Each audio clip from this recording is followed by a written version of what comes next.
Good morning friends, welcome back to English class. जैसा कि मैंने अपने लास्ट वीडियो में आपको ये प्रॉमिस किया था कि अगली वीडियो में मैं आपके लिए लेकर आऊँगा और भी कुछ नई चीज़ें, और मैंने आपको बताया था कि पार्ट्स ऑफ स्पीच को किस तरीके से हम एक लाइन में कवर करेंगे। उस वीडियो के साथ आज मैं फिर आपके पास मौजूद हूँ। चलिए हम शुरू करते हैं आज की क्लास को, लेकिन शुरू करने से पहले कुछ पिछले क्लास का हम रिकैप कर लें, जिसे मैं 2 मिनट में आपके लिए रिकैप करूंगा। मेरे साथ जुड़े रहें। मैंने लास्ट वीडियो में आपसे शेयर किया था कि इंग्लिश अपने आप में एक लैंग्वेज है। लैंग्वेज आती है कहाँ से? तो आती है वो साउंड से। साउंड बनता किससे है? तो 26 लेटर्स से। उस 26 लेटर्स को हम बांटते हैं 2 हिस्सों में, वाउल्स एंड कॉन्सोनेंट्स में, और उन्हीं वाउल्स एंड कॉन्सोनेंट्स को मिलाने से हमारा बनता है वर्ड। और उसकी डेफिनेशन हमने तैयार की थी, a meaningful unit of letters. उन्हीं वर्ड्स को हमने पढ़ा था कि उसके 8 टाइप्स होते हैं, और उन्हीं 8 टाइप्स को हम पार्ट्स ऑफ स्पीच कहते हैं, जिसमें noun, pronoun, adjective, verb, adverb, preposition, conjunction और इंटरजेक्शन।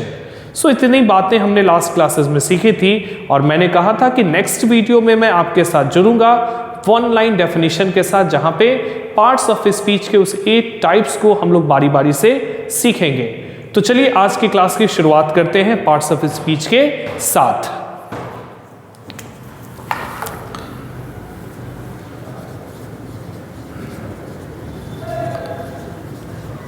पार्ट्स ऑफ स्पीच, जिसके 8 टाइप्स होते हैं भाई।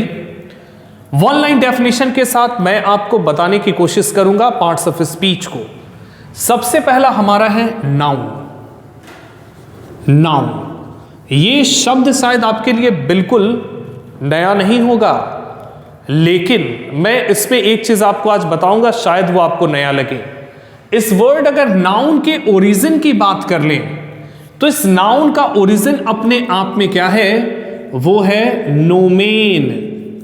नाउन की ओरिजिन क्या है? नोमेन। और नोमेन अपने आप में एक लैटिन लैंग्वेज से लिया गया शब्द है। नोमेन जो है अपने आप में एक लैटिन भाषा से लिया गया शब्द है, और इसी नोमेन से हमारा निकल कर आया है नाउन। और इसी नोमेन की एक्चुअल मीनिंग होती है अ नेमिंग वर्ड। इसी नोमेन की एक्चुअल मीनिंग होती है अ naming word. That's why noun को हमने डिफाइन क्या किया? अ नेमिंग वर्ड। इसलिए हम नाउन को क्या डिफाइन कर देते हैं? अ नेमिंग वर्ड। इसके कुछ बेसिक एग्जांपल्स देख ले हम। जैसे हमने बोला राम, नहीं तो हमने क्या बोल दिया? सीता। या फिर हमने क्या बोल दिया? गंगा। या फिर हमने क्या बोल दिया? तो हमने मान लो बोल दिया भाई पटना, एसेट्रा। ओके, सो नाउन को सिंगल लाइन में आप डिफाइन कर सकते हैं अ नेमिंग वर्ड। और ये हमारा बनकर आया है नाउन किससे भाई? तो नोमेन से निकला है, जो कि एक लैटिन भाषा से लिया गया शब्द है। अगर वही हम दूसरे की बात करें, तो दूसरा हमारे पास क्या है? प्रोनाउन। ओके, प्रोनाउन क्या होता है? इसे अगर सिंपली हम समझे, then we can define it replacing a noun. Replacing a noun, यानी कि प्रोनाउन अपने आप में एक वह शब्द है जो नाउन को रिप्लेस करता है। जो नाउन को क्या करता है? रिप्लेस। अब यहां पे रिप्लेसमेंट का अर्थ समझने की जरूरत है। रिप्लेस यानी कि किसी की जगह पर किसी का आ जाना, लेकिन वह शब्द आएगा जो उस हटाए गए नाउन की तरह फंक्शन करेगा। वह शब्द आएगा उस नाउन के बदले जो उस हटाए गए नाउन के लिए आकर उस नाउन के ही अर्थ को पूरा करता रहेगा। तो वो हमारा क्या कहलाएगा? प्रोनाउन कहलाएगा। दैट्स वाई हमने इसको डिफाइन किया क्या? रिप्लेसिंग अ नाउन, यानी कि जो नाउन को रिप्लेस करे और नाउन के बदले आकर उस नाउन की तरह ही क्या करे? तो फंक्शन करे, उसकी जगह पर आकर काम करे। ओके, सो इसका एक एग्जाम्पल लेते हैं। जैसे मान लो मैंने बोला Ram is a good boy. So यहां पे राम अपने आप में क्या है? एक नेमिंग वर्ड है। सो राम यहां पे क्या हमने बोला? इसे नाउन। अब मैं दूसरा सेंटेंस अगर मैं इस राम के लिए अगर कहूं, तो हमने क्या बोल दिया? He is my best friend. He is my best friend. यानी कि इस राम के लिए मैंने फिर से उसका नाम रिपीट नहीं किया, मैंने क्या किया, इस राम के बदले में किसका यूज किया, ही का। तो ही यहां पे चूंकि ये नाउन के बदले आया है, इस नाउन को रिप्लेस कर कर आया है, इसलिए ही यहां पे क्या हो जाएगा, तो ही हमारा क्या कहलाएगा यहां पे, प्रोनाउन। एक और एग्जाम्पल के साथ हम आगे बढ़ते हैं। दूसरा एग्जाम्पल हम लेते हैं, जैसे मान लो मैंने बोल दिया मोनिका इज माई सिस्टर। सो मोनिका यहां पे एक नाम है, दैट्स वाई ये क्या है हमारा एक नाउन, ओके। और मैंने यहां पे लिखा she is a doctor, she is a doctor. So इस मोनिका को मैंने बताया कि यह मेरी बहन है, और मैंने क्या बोला, शी इज अ डॉक्टर, वह एक क्या है, डॉक्टर है। तो अब आप बताएं, यहां शी का यूज कहीं ना कहीं हमने किसके लिए कर लिया, मोनिका के लिए कर लिया। यानी कि मोनिका को मैंने फिर से नहीं लिखा, इस मोनिका को रिप्लेस हमने किससे कर दिया, शी से। और जैसा कि हमने अभी प्रोनाउन की डेफिनेशन तैयार करी, रिप्लेसिंग अ नाउन, यानी कि जो नाउन को रिप्लेस कर कर आए और उस नाउन की तरह फंक्शन करे, तो वो हमारा क्या कहलाता है, प्रोनाउन। तो इसलिए शी यहां पे क्या हो गया, हमारा प्रोनाउन हो गया। चलिए एक तीसरा एग्जाम्पल लेते हैं। मैंने अगर बोला like I have a car, I have a car, तो भाई कार क्या है, ये भी तो अपने आप में एक नाउन है। मैंने फिर आगे बोला it is red, it is red, यह कैसी है, तो लाल है। तो इस कार को रिप्लेस किसने कर दिया, इट ने कर दिया। तो इट यहां पे क्या हो जाएगा, फिर से हमारा प्रोनाउन, ओके। सो प्रोनाउन अपने आप में क्या है, रिप्लेसिंग अ नाउन, जो नाउन को रिप्लेस कर दे। अब एक क्वेश्चन ये भी आती है कि प्रोनाउन का यूज करें तो क्यों करें। तो बेसिकली प्रोनाउन का यूज इसलिए किया जाता है सेंटेंस के अंदर में, हम कह सकते हैं to avoid the repetition of noun, to avoid the repetition of noun. यानी कि हम जब नाउन को बार बार रिपीट नहीं करना चाहते, जब भी हम नाउन को बार बार रिपीट नहीं करना चाहते, सो बेसिकली उसी को हम क्या कहेंगे, avoid the repetition of a noun. जहां पे नाउन का रेपिटेशन बार बार नहीं होगा, उसी रेपिटेशन को रोकने के लिए हमें जरूरत पड़ी किसकी, प्रोनाउन की, ओके। सो नाउन और प्रोनाउन को हमने समझ लिया यहां पे।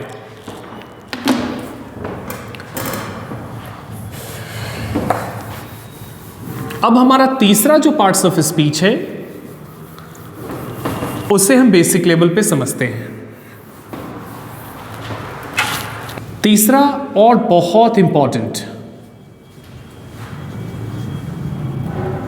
एडजेक्टिव। क्या कहेंगे इसे, एडजेक्टिव। क्या कहेंगे इसे, एडजेक्टिव, ओके। सो ये एडजेक्टिव होता क्या है, एडजेक्टिव इसको हम सिंपल कह सकते हैं क्वालिफाइज अ नाउन और प्रोनाउन। यानी कि एक एडजेक्टिव वह शब्द है जिसे हिंदी में हम क्या बोलते हैं, एडजेक्टिव को, एडजेक्टिव को हम हिंदी में क्या बोलते हैं भाई, विशेषण। क्या बोलते हैं, विशेषण। यानी कि एक ऐसा शब्द जो नाउन या फिर प्रोनाउन की विशेषता बताता हो, जो नाउन या फिर प्रोनाउन की विशेषता बताता हो, क्वालिफाइज द नाउन और प्रोनाउन, उसे हम क्या कहेंगे, एडजेक्टिव कहेंगे। और जब अगर आपको सेंटेंस के अंदर में अगर एडजेक्टिव को फाइंड आउट करना है, तो उसके लिए एक बेसिक क्वेश्चन है, आप क्वेश्चन कर लें। आप क्वेश्चन किससे कर लेंगे आप, what kind of, what kind of. जैसे मैं कुछ एग्जांपल्स के साथ आपको समझाता हूं। जैसे मान लो मैंने बोला